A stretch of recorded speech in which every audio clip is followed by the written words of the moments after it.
the creators who brought you RuPaul's Drag Race and $1 Million Listing. This is World of Wonder's Wow Report. Things that make us go wow. Welcome to the Wow Report on Radio Andy. I am Tom Campbell. I'm the Chief Creative Officer at World of Wonder.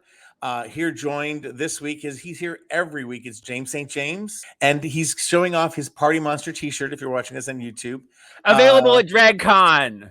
You know, I like to say, James is a club kid turned best-selling author and the editor of the Wow Report. And our fearless leader, Fenton Bailey, is in transit, unable to join us. So we have in front of the camera, behind the mic, full-time Blake Jacobs.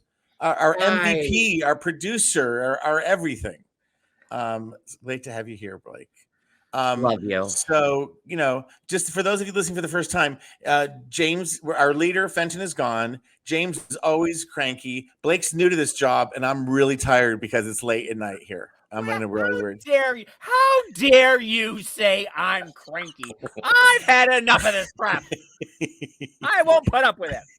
I think the show is best when you're cranky, so I thought I would just provoke you at the very top. Anyway, let's get to business. Every week we count down the top 10 things that make us go, wow, in pop culture, and we're going to get to it with number 10. Number 10. Now, I have a question. We're all lifers. We've all been at World of Wonder, which is a great TV film production company for a long time, working for Fenton and Randy Barbado. James, how long have you worked at World of Wonder?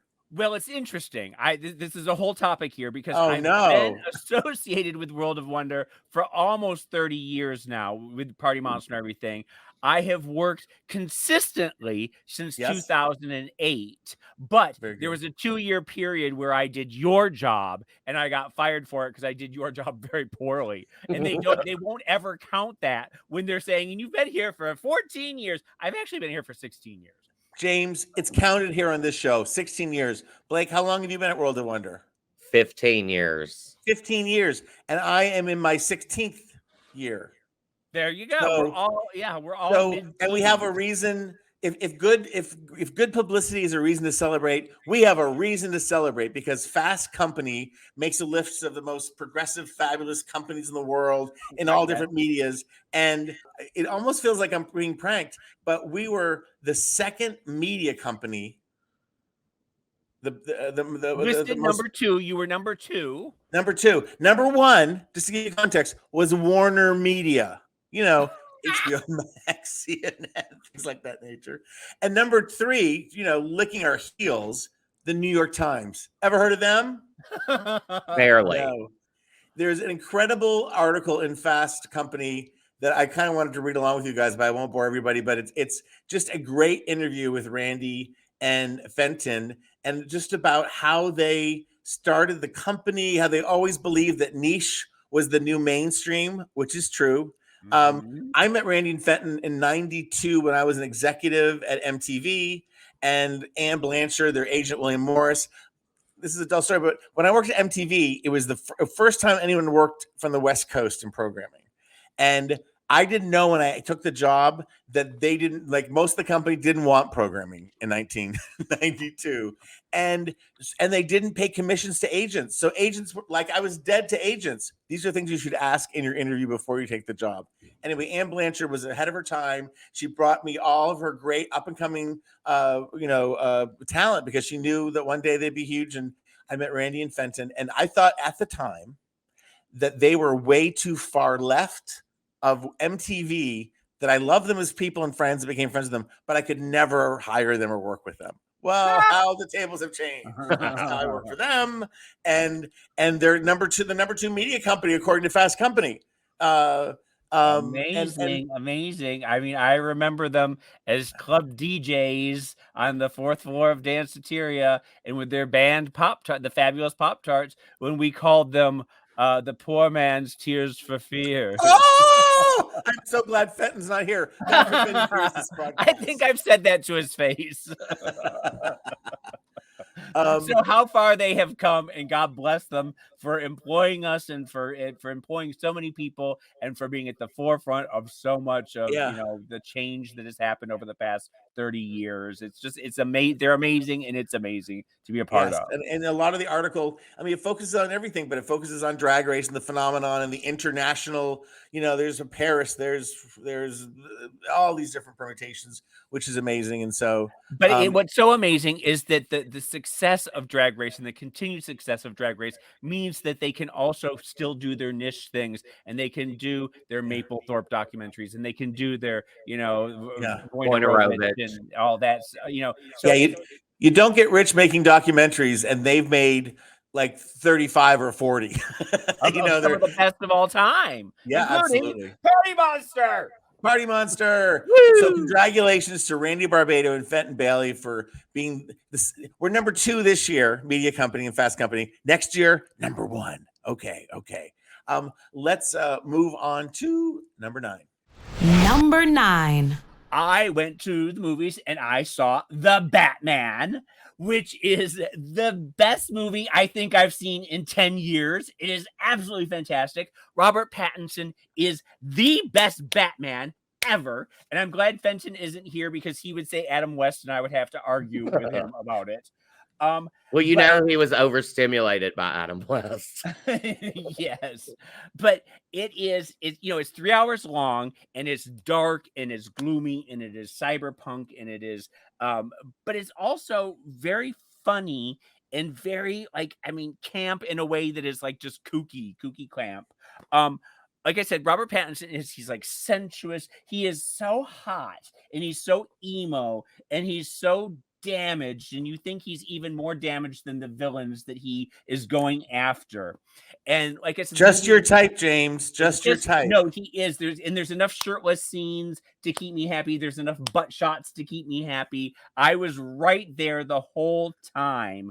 Zoe Kravitz is so beautiful. She is the best of Lisa Bonet and the best of Lenny Kravitz jammed into one person, and you cannot take your eyes off of her the entire time. Like I said, it's done. It looks like David Fincher. It looks like Seven. It looks like and they did that by running the digital through a film projector and then copying it again, which is how they made both Dune and Seven, which is it's sort of this weird process called and then they scan it back into the digital, and then they do a bleach bypass. I don't know what any of this means, but a bleach bypass is what gives it the look. It sounds like a turducken to me. Well, it looks like a 9 Inch Nails video is what it does, like old Marilyn Manson or 9 Inch Nails or something like that. Like closer. The cinematography is so beautiful. 3 scenes, and this is not a spoiler because it's a 3-hour movie, and when you get to it, you'll know what I'm talking about. But the first one is there's this chase scene with the penguin, and it's one of the best chase scenes ever put on film. It's so fabulous. And at one point, the penguin's car flips over, and you see from the penguin's point of view as the Batman comes out of the fire and is walking towards the car. But because it's from the penguin's point of view, it's upside down. So the film is upside down, and you see the Batman coming from the sky, walking upside down towards the car. And it's so good. It's so beautiful. The other scene is Batman and Catwoman are on the roof of a building, and they're having a moment. And it is so sensual and so sexual. And people were like literally groaning and like orgasming in the audience as this happened. And you see it against the backdrop of dawn on the skyline of Gotham City. And it is so beautifully shot. I've never seen a kiss so beautifully shot. Like it will stay with you forever and ever and ever. It's just unbelievable. The third scene, and this is at the end, Batman, there's a rotunda that's flooding, and he's got to save all the people that are in the rotunda. He's got to lead them to safety. And there's this overhead shot, and he lights a red flare, and you see the flare light up, and it's overhead, and he's leading a crowd of people through the water. And it is one of the most beautiful shots ever put on film. And I'm not kidding you. It is so, like, everyone in the audience is just like, oh. You make it sound like an art film versus another. So much of it is so arty and so beautifully done that if nothing else, you could plug your ears and not pay any attention to the plot and just look at the moving pictures. No one has come closer to convincing me to see this movie than you have, but it is 3 hours. Does it need to be 3 hours? Well, that's the thing, because I, notoriously have a bladder the size of a pea, a prostate the size of a pea, and I cannot sit for 3 hours. But I was there, by God. I went to the bathroom once, and thinking back on it, there really is nothing you can cut. Like, everything needs to be there, except for the very end. There are 7 endings, and one of them is after everything has been tied up and the Riddler goes to jail. He's in jail, and next to him, I'm just whatever. I'm just teasing. The fact that Batman criminals go to jail is not a spoiler. Yes. So he's in jail, and his next door neighbor is the Joker, which sets up for the fact that the Joker is going to be in the next one. And that you could have done away with any of that. And then there's a whole scene of Batwoman or Batman and Catwoman, and they're blah, blah, blah, I love you, blah, blah, blah. And it's like, whatever. But other that's than that, excellent. It's just fantastic. It is so good. And I'm sorry. The new Batman film is in a theater near you, and James St. James says, go and luxuriate in the beauty of it. And bring an empty Gatorade bottle to pee if you just get a catheter. That's what I'm doing from now. Just catheter up. Cath for the movies. The movies are back, and so's my catheter. All right. Thank you, James. Let's move on now to number 8. Number 8. Well, I'm a big fan of Marina and the Diamonds, formerly known as Marina and the Diamonds, now just Marina. I've seen her. But what happened to the Diamonds? Was it like this? The Supremes? Did Marina go rogue? I think it was more like they just grew in different directions. Yeah, well, I don't think there really was and the Diamonds. It's just like her backing band, but it doesn't matter who they are. So we've ruined the story. We've ruined the momentum of your story, Blake. I'm sorry. I'm sorry, but so there are no disgruntled diamonds out there who are like going to sue her. No. Okay.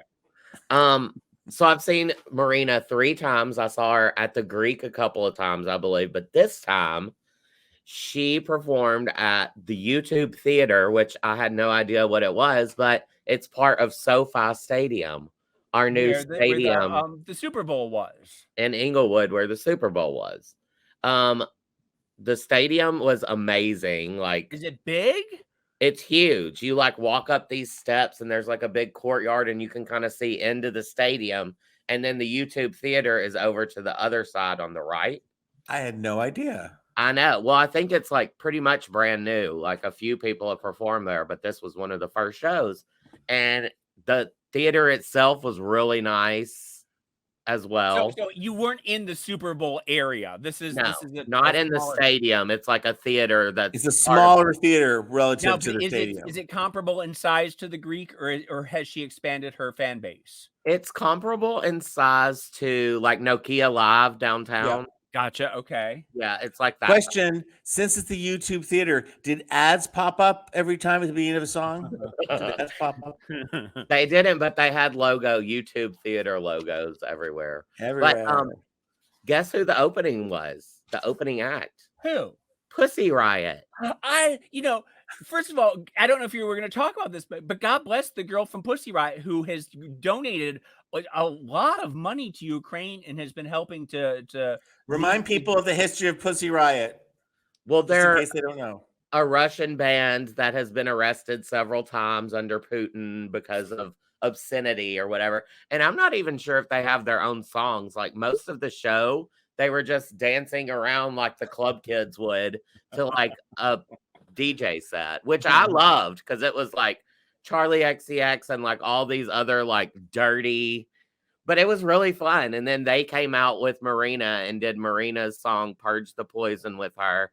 They also did like the Ukrainian anthem. They said this was for Ukraine and they spoke out and said fuck Putin, and it was amazing. I loved the show. Cool. Yeah. Marina was amazing. She did songs from all eras of her career. So okay, but I could not tell you a Marina song to save my life. Give me the highlight. What is her big hit?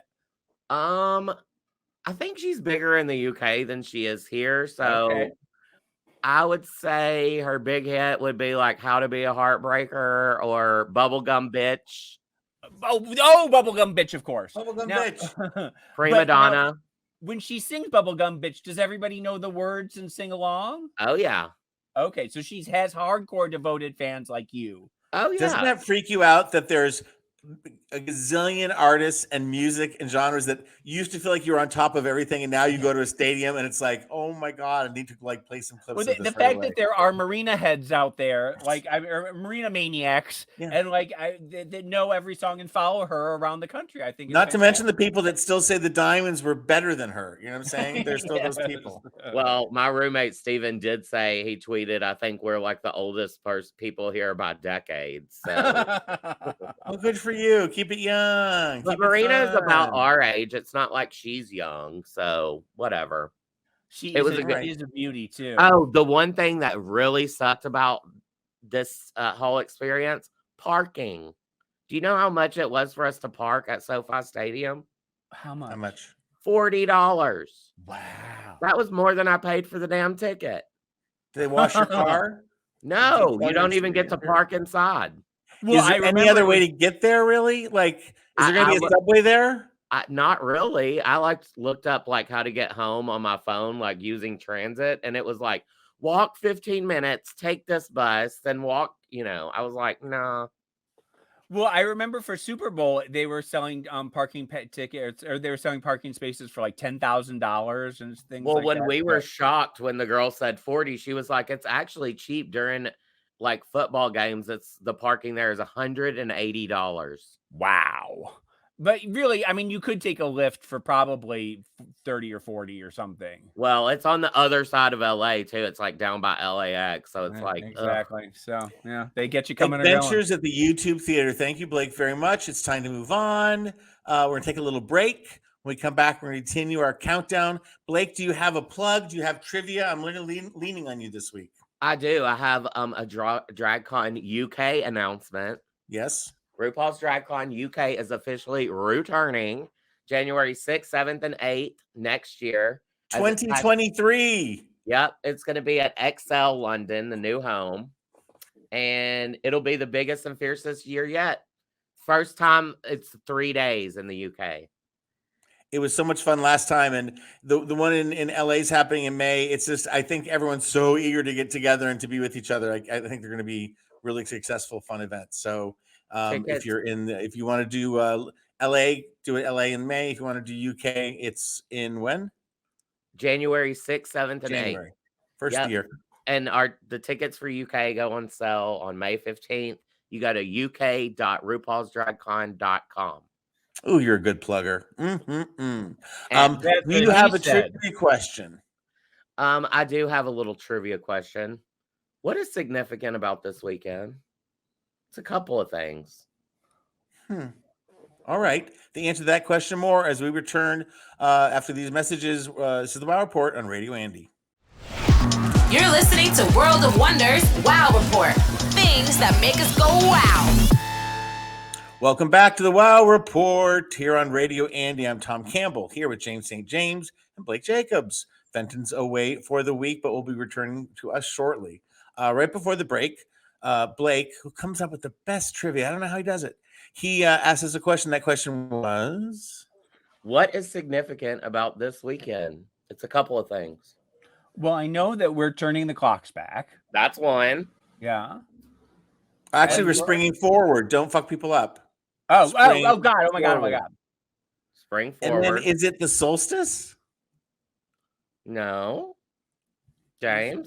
Is it our Saturn return? Well, besides it being my 15th year anniversary of moving to LA, it's also I should have known. I have that. So significant to so many people. Yeah.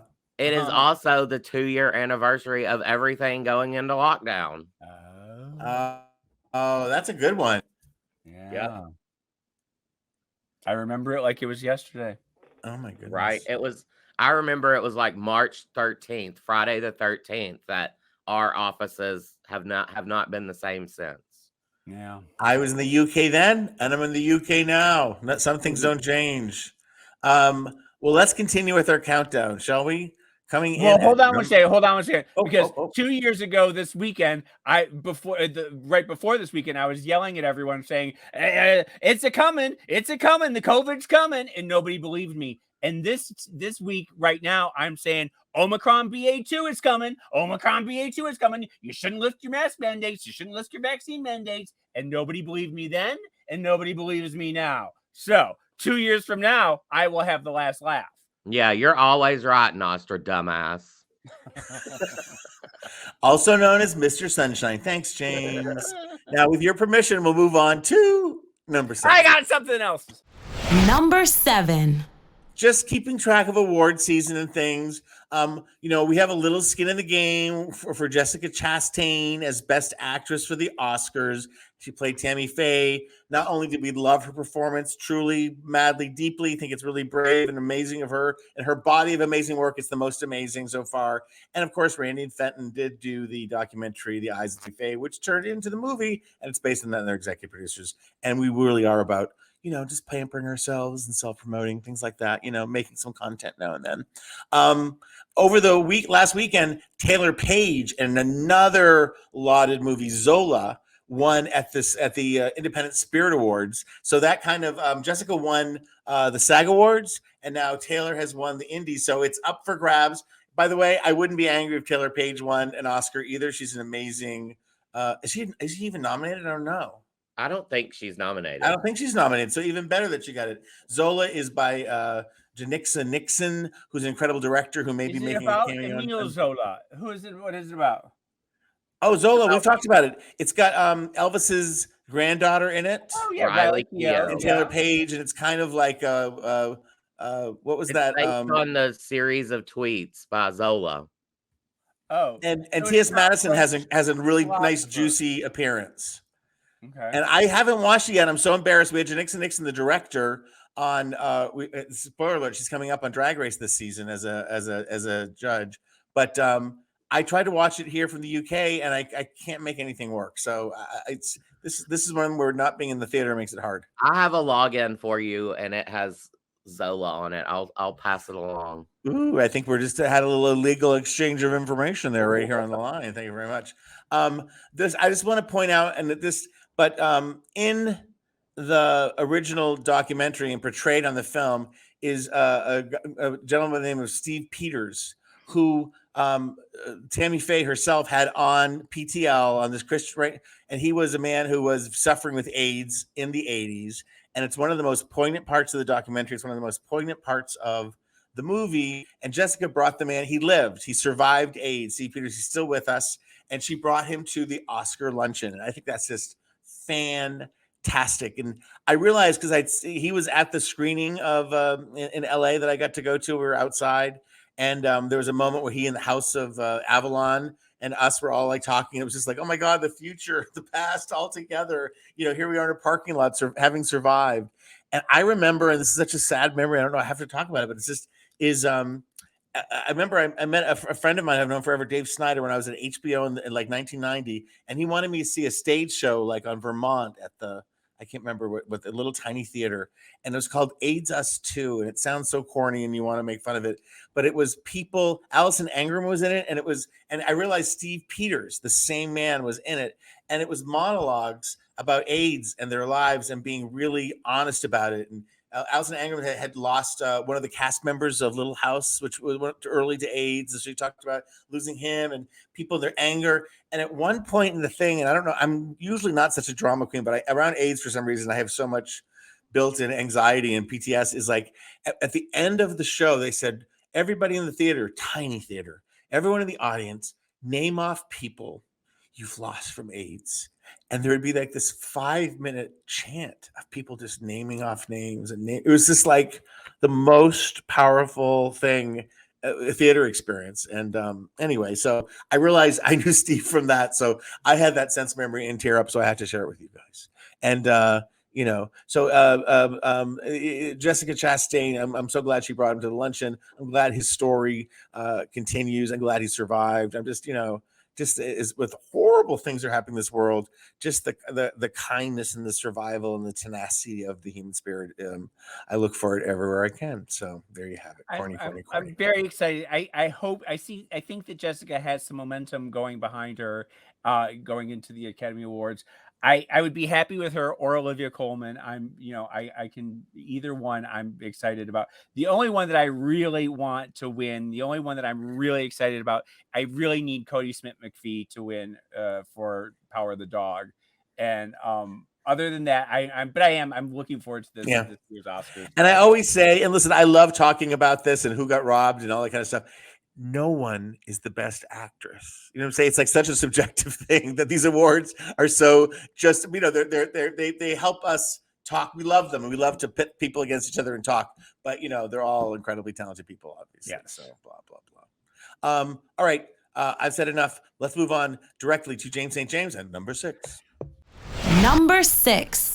I watched The Thing About Pam this week on NBC, which is a new true crime mini-series that stars Renee Zellweger as the Midwestern housewife turned killer Pam Hupp. It's a true story. She murdered her friend who had cancer. This was in 2011, and this is a very dark comedic series that's based on an episode of 48 Hours. Okay? Yeah, or Dateline. Oh, based on a Dateline episode. And it even has Keith Morrison. Keith Morrison. Yes. And he narrates it like it's a 48 Hours or it's a Dateline episode. But it's very funny and it's very weird and sort of right. It's very meta, is what I'm trying to say. Totally. Renee is pretty unrecognizable as a Midwestern woman, and she's always got her Slurpee in her hand, and she's gotcha, yeah, and toss the pop in the back of the car, Bob, like that. But the idea, this is what I want to get at here, is that the idea that it's a comedy about a true crime that just recently happened is not sitting well with critics and audiences and people. That comes from the news department of NBC. All that is very messy. They're spinning a news story into a pitch black comedy. And it might have worked in the 70s, 80s, or 90s, but I don't think in this climate that it works. And the idea that there are, actual victims of this woman, people died, and they died brutally at the hands of her death and at her hands. And, for the victims and the victim's family and the victim's friends, it's not a comedy. And so you have her making fun of the situation, and the husband is a doofus, and Pam's husband is sort of creepy and weird. I mean, and the police are inept, and it just doesn't feel like this is the time we need that. It seemed like I watched the first half of the first episode after I got home from the show last night, so I was exhausted. Didn't get to finish it, but I got up to the juicy part, and it seemed like kind of a mix between a Dateline and Desperate Housewives, because it has the over narration of the. Or someone was saying it was sort of like a Christmas story, but what? Why? On a corporate flow chart, it sounds great, right? Because it's our news show, our guy, our entertainment division. We got Renee Zellweger in a role that should win her Emmys. But the problem is, there's nobody to root for. There is not one person that is likable in the show. And you know me, I've always got to have a cute guy, or I've always got to have something campy or some fashion moment or something. Something shiny. Something shiny for my little magpie mind to reach onto. And there's nothing in this that makes me want to keep. She's also got some criticism for wearing a fat suit. And I just want to, I have a backup career in case all this goes wrong, which is I can be a fat coach. I can help actors, because for instance, let me just give you, to gain weight, should you choose pizza or ice cream? Blake? Both. Thank you. That's the answer. Yes. I know. It's funny because I'm usually very anti-fat suit acting too. I don't like it at all. But this week, Colin Farrell is the Penguin, and he's in a fat suit, and he uglifies himself. And I did not have a problem with Colin Farrell doing it, probably because Colin is so handsome that nobody ever pays attention to his roles. The only thing I think is the redemption for maybe Renee about wearing a fat suit is because she did get fat and then skinny again for Bridget Jones that one time. Still get fat again. You've done it before. Maybe she doesn't want to do it to her health. I just have to say, at a certain age, James, it's very hard to take the weight off. Well, but it's the same thing as, gay actors playing gay roles. There are enough overweight actresses out there that give them a chance. Why do we have to have some skinny mini put on? I think the part should have gone to Nicole Kidman. Yeah. And she should wear the sparkly pantsuit. All right. So it's called Something About Pam? The Thing About Pam. The Thing About Pam. And it also stars Judy Greer, right? Love Judy Greer. Yeah, she's fantastic. Yes. Yeah. The Thing About Pam, not highly recommended by James, but maybe if give it a shot. Give it a whirl and see if it's your thing. All right. Let's move on now to number 5. Number 5. This is a lot like the last one. It's about a woman named Pam. Oh. And about how this may not be the best idea. I want to revisit Pam and Tommy. Mm-hmm. Yes. It just had its finale. I ate up the entire show. I loved it. But it is weird, and you have to think of how Pamela Anderson thinks. You have to open up this wound again for her. Right. She's not being paid for it. Right. And it's just like someone stole something from her, and she was an innocent victim in all of it, which this was Seth Rogen's, brainchild or whatever, and he played the construction worker that stole the tape from them in the first place. What I didn't like about this is I just watched the finale, and you want to see how they wrap up his story, and I didn't like that he got kind of a redeeming story. He was given a hero edit is what it happened. Right. He ends up apologizing to Tom or Pam and trying to, but then actually apologizes to a Pam lookalike on Hollywood Boulevard to make himself feel better. And it just goes on to be he ended up moving to Canada and blah, blah, blah. And it's just why do we need this story told from his perspective of all people? Well, it is weird because poor Pam doesn't have agency in her own story. It sort of feels and that this is something that happened to her that was very traumatizing to her. And she's been very vocal about that. But then, it happened at a time when it hadn't really happened yet. And when it happened next to Paris and Kim, they were able to have agency over it and to take control in a way that Pam did not. And Pam still does not. Right. And well, the silver lining, I think, maybe, is that Pam just signed a deal with Netflix to tell her own story through a documentary, I believe. Yeah. So I also see that she also is on Broadway. She's playing Roxy Hart in the new. I'm sorry. I'm happy for her. I want her to do, I always am rooting for Pam. So we had the opportunity 15 years ago to work with Pam on a series for E called Pam Girl on the Loose. And we fell in love with her. I'm out here in the UK with Theron, and we were just reminiscing about it because everyone's talking about Pam right now and how much fun he had. He was sort of the Pam wrangler and got to sort of live the Malibu life and jets. And we're looking for a place to have high tea here. And he goes, Pam and I had high tea over, so it's we're having a lot of Pam memories and Pam flashbacks. And I have not seen that series. It ended up being an art piece, and I wonder how it's aged. I'd love for Peacock. It was for E. So yeah, it would be on Peacock. Peacock, if you're listening, put Pam Girl on the Loose up for streaming because we'd love to see it again. Let's take a little break. When we come back, we will continue our countdown of the top 10 things that made us go, wow. You're listening to the Wow Report on Radio Andy. You're listening to World of Wonders Wow Report. Things that make us go wow. We are back. It's the Wow Report on Radio Andy with Tom Campbell, James St. James, And Blake Jacobs, our fearless leader, Fenton, is away. And so we're holding down the ship. And we are in the midst of our countdown, and we are at number 4. Number 4. Blake, I don't know if this is going to resonate with you. I don't think it will. James, I'm reaching out to you through the things. Rest Imperfection, Elsa Klensch. It's now, Blake. Have you ever heard of her? I haven't. What? When CNN, when it's he's of an age. It's true.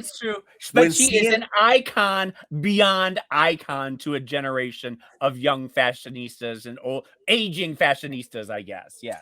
When CNN first launched by Ted Turner, when it was really the first cable channel, right? And it had such a focused kind of thing. But Ted Turner was like, well, everyone was worried. Well, what happens when there's not breaking news? So he hired certain kind of department heads, features like in a newspaper. And one of them was Elsa Klensch, and she was the style editor for CNN. And so for 21 years, I think from 1980 to 2001, there was the Elsa Klensch, the style report. And she had this sort of... Go ahead. She had the bob, right? And like very severe, like pre-Anna Wintour bob. Yes. And she would say, I'm Elsa Klensch. This is CNN style. And everyone would do their Elsa Klensch impersonations at the club every night. I mean, they would see it. And she had access to fashion shows. She introduced people to high fashion in a way that nobody had ever seen before. It was like you were right there. You were at the fashion shows. And she had great respect. They said she would be at the fashion shows in the 80s. She'd be the only television reporter there. Yes. And she was born in Australia. She was raised in England. She had a very successful career in publishing in New York, working for Vogue and on Women's Daily. And there was a strike, a publisher strike that lasted a couple of months in the 79. So she thought, I'll try this, audition for this TV gig. And it ended up being iconic. And why I get kind of misty about it too, is that it's when, especially in the 80s, it's when CNN had so much promise, right? When it was about information and the idea, I know it's crazy, but cable, we only had 3 or 4 channels. And then we got cable and CNN was one of them. And we only got like 5 or 10 cable channels. But the idea is like you could do it. There was a channel for music. There was a channel for news. It was sort of this pure expression of different genres. But see, at the same time, everything was converging together. And on MTV, you had art, fashion, and music colliding with cinematography. Yep. And then over there, all of a sudden you had fashion and news colliding, and it blew your mind that these two things could coexist at the same time. And Elsa Klensch, like I said, she talked in this way that was just absolutely magnificent. Super distinctive. She talked to all the greats. She did a Naomi Campbell interview. She did Marc Jacobs. She talked to everybody, and she had great. And you'd sit it was Saturdays, but I would see her, and you'd be sitting, and you'd see fashion shows. You'd see like high-end fashion shows. It was, to me, the beginning of the normalization or the of the broadening of fashion for the masses. Yeah. And so we owe her great debt.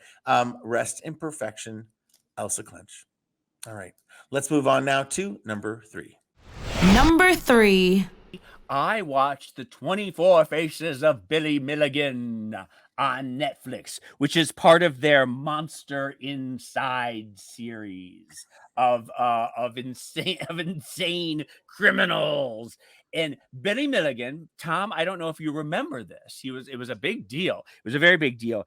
It's the true story. This is a 4-part series. It's a true story about the 1970s serial rapist, Billy Milligan, who raped 4 women on the campus of University of Ohio back in 1977 or something like that, I believe.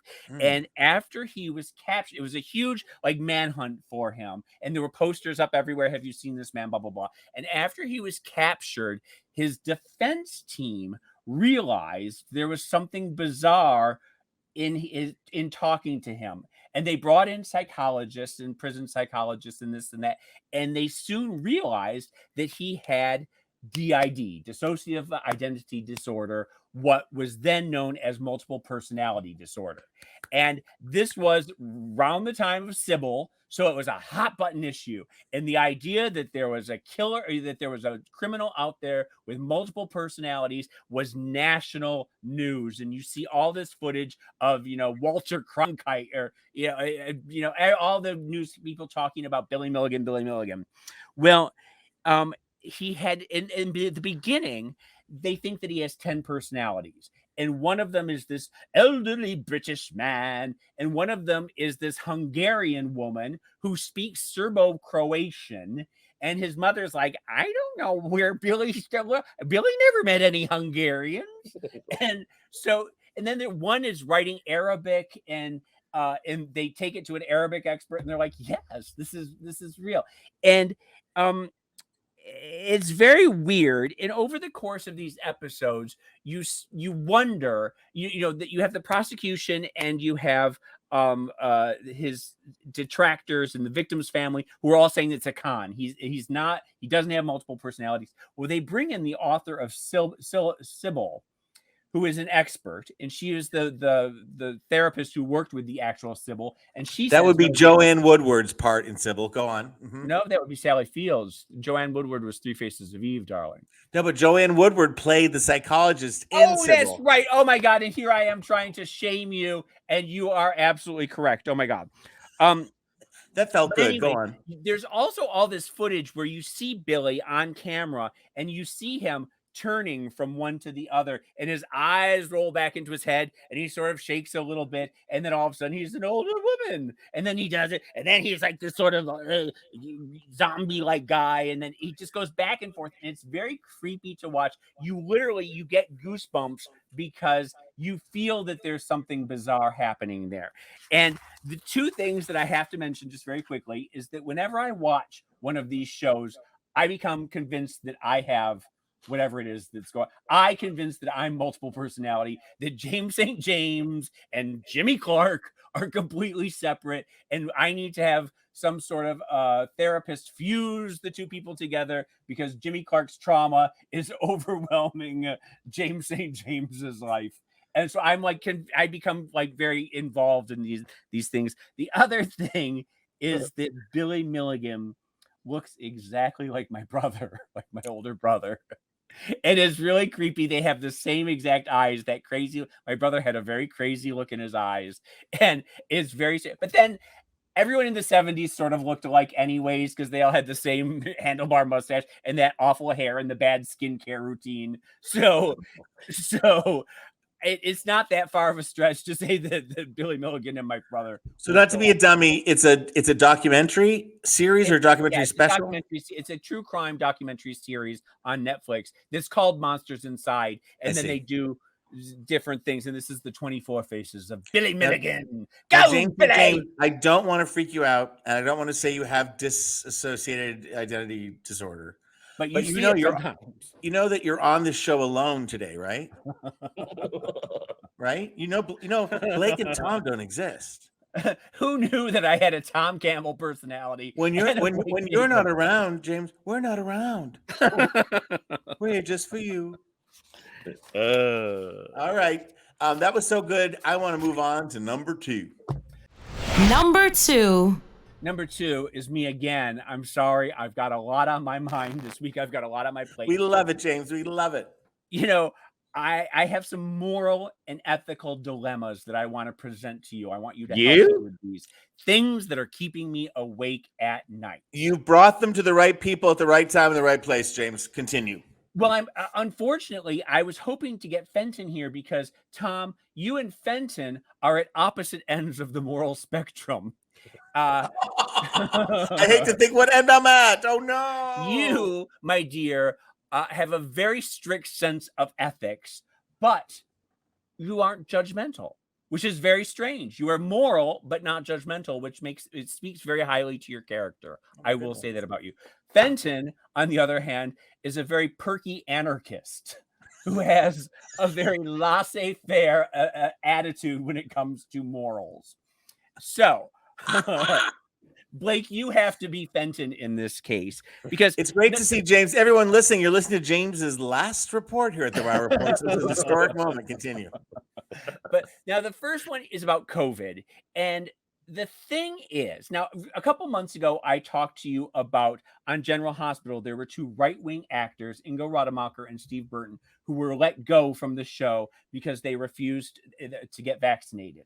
and they were anti-mask, anti-vax, and they would just refuse, and they were let go. Now, at the same time, a lot of healthcare workers were anti-vax, and they were fired, and a lot of policemen. Remember that was a big scandal and a big issue as well. A lot of people were anti-vax and anti-mask, and they were let go of their jobs. Now, this week, all across the nation has started lifting anti-vax mandates and anti-masking rules in restaurants, theaters. When you go to restaurants, they don't ask you to see your anti-vax card anymore. When you go to gyms, they don't ask anymore. A lot of studios are not doing it anymore. So, do you rehire Ingo and Steve? Do you rehire all the policemen? Do you rehire all the people that formerly you let go because they wouldn't get vaccinated? And now that you don't need the vaccination mandates, do they get their jobs back? Well, that is an excellent question and not easy to answer, I think, because it's the idea of like what's best for public safety, and people were fighting the vaccinations. I'd like to think, I don't know if it's the truth, but I'd like to think that the fact that so many people did get forced, many volunteered, some got forced to get vaccinations, is the reason that we're having a little bit of a respite now. I also am concerned, as you are, James, like we're seeing this cyclically, like when will it come back? How strong will it come back? By the way, and that's, I don't want to go off on a tangent, but like, that's what we've been told. Bad, replicate, like it's going to come in waves. We just know that. And so the fact, I don't think it's over. I don't have an answer for that. I think people can be forgiven and maybe hired someplace else. Well, that's because the thing is, they did sort of, they wouldn't follow the rules is one of the, is why they were fighting. Yeah. And they weren't concerned about their fellow coworkers. Yes, that's a problem. So it doesn't mean they have to be exiled to an island, right, but it might mean that different times will allow for them to make their way back in. Or I don't know what hospitals are doing about vaccinations, for instance. I don't know. And I think the mask thing's down is, you're saying that people don't have to show their vaccination card. So you can sort of just get away with whatever now. Yeah. So now the second moral dilemma here, and I know we are way over here, but this one is an interesting one as well. I don't know if you've been following Maxim Chermovsky from Dancing with the Stars.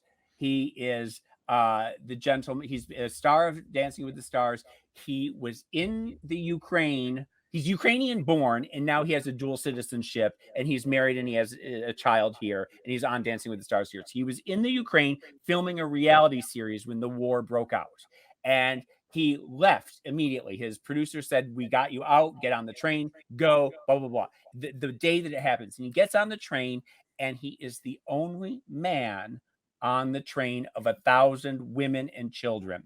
And and they were all looking at him like, what are you doing? And every man in the Ukraine from age 16 to 60 is in the war, and they are there, and they are not allowed to leave. He left, and the international Twitterverse is calling him a coward and saying that it is akin to the people on the Titanic who dressed in women's drag to get on the lifeboats. Like he says that his first duty is to his child and to his wife. And so he went back for his child and his wife. And he says that he feels shame about what he did, but that so is your first allegiance to your country or your family? War is the worst thing that happens to man, and yet we have them over and over again, and they cause people to make incredibly difficult choices. Yeah. And so I will not, I think it's beautiful to bring this up, but I don't want to Twitter mob this guy in my own mind, because I don't know what I would do, and aren't we equal now? And women and men are equal. And why? Because all of a sudden women and children first makes sense, right? In a world, but I also, support, and there's women fighting. Here's somebody who's left his country, who lives a different life in a different part of the country. He goes back, he's stuck there. Is he supposed to fight? I don't know. It's his personal choice. The fact that he's done since then, he's gone on Tamron Hall, he's gone on Good Morning America, he's gone on the radio, and he keeps pleading his story, his case, and it sort of digs him in a hole every single time. He's sort of inviting people to call him a coward every single time he opens his mouth. Yeah, I don't know why people feel the need to. I just think people, I find from Drag Race, which is a very insignificant thing, but 50% of the world hates it, every decision, and 50% of the world loves every decision. I feel like that's the world we live in, and probably the best way to get by, I don't know, or the way I'm trying is just to not engage and not to invite people. Live your life, do what you got to do. I guess but my point is that I think that you would think that when destiny calls, that when history happens, that you would rise to the occasion and do the right thing. But we don't know what you would do. And would I might be the coward that runs and hides. But we romanticize war in movies and heroes and superhero things. And why should he? Why we don't like to get our feet wet? We don't like to have to wait for a bus. We don't want to walk 15 minutes to a bus to get on another bus to get home. Well, we won't even wear masks to stop a pandemic, for Christ's sake. I can't. God bless everyone. You brought a very good point. I'm not in the U.S. I'm not watching TV. I wasn't as aware of that story. But Blake, what would you do? I don't know. I have no idea. Okay. It's hard. Until you're in that situation, I don't think you can. I don't think you can boast about what you do. I don't think you know until that moment. And I think war makes heroes and cowards out of everyone. And I don't think there's a big difference between. Sometimes you're in the right place at the right time, wrong time. I don't know. War's so awful, so awful. And that's such a stupid thing to say, but it is. It's just the worst condition. Nothing good comes from it. You always wonder, like, what if we didn't? Anyway, I won't go there. Okay. Thank you, James, for moral court with Judge James St. James here on the WoW Report. There's no one more qualified. No one. Jerry Springer his show got canceled. Judy's got renewed, and James St. James is shopping his pilot. Ethical dilemmas with James St. James. We'll be right back as we reveal the number one thing this week that made us go wow. This is the WoW Report on Radio Andy. You're listening to World of Wonders WoW Report. Things that make us go wow. Welcome back to the WoW Report. It's Tom Campbell with James St. James, Blake Jacobs, and we are at the point in our countdown that everyone waits for. Number one. We got off on a Ukraine kind of chit chat, and I think James, you have a little bit more to say about that. Well, I do. The images that have been coming out of Ukraine are increasingly bleak and upsetting. And the news, at least at CNN and NBC and ABC and MSNBC, has been pretty upfront about the images that you're about to see. There are trigger warnings, and they say, this is very hard to look at. But at the same time, they're saying we're showing this because it's important that you see what is happening in the Ukraine, and you see the bombing of the maternity hospital that happened this week, and the images coming out of that, which are just there's an image of a pregnant woman, and she's bloody. There's the thousands of the refugees at the train stations that you keep seeing. There's the civilian family that was fleeing their home, and they were bombed, and you see them dead on the streets. And these images of war that are so hard to look at, but you can't bury your head in the sand. And it's just like with the Holocaust or Vietnam or any of these things that we need. It's so the things that are happening are so horrific, but we all need to be in tune to what is going on. And it feels hopeless and helpless, but it's also sort of a turning point in our lives, I think.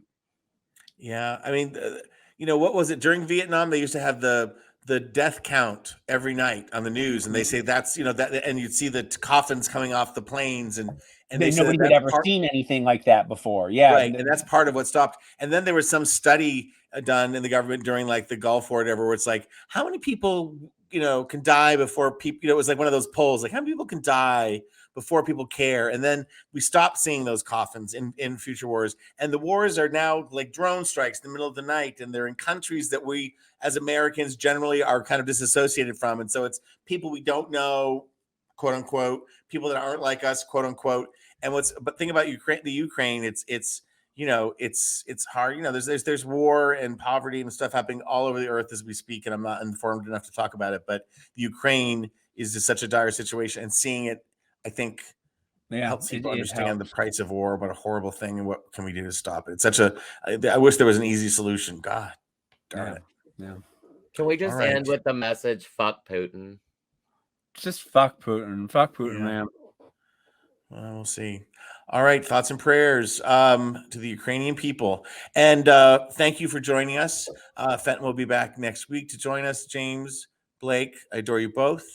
And until next time, everybody go out and do something that makes the world go wow.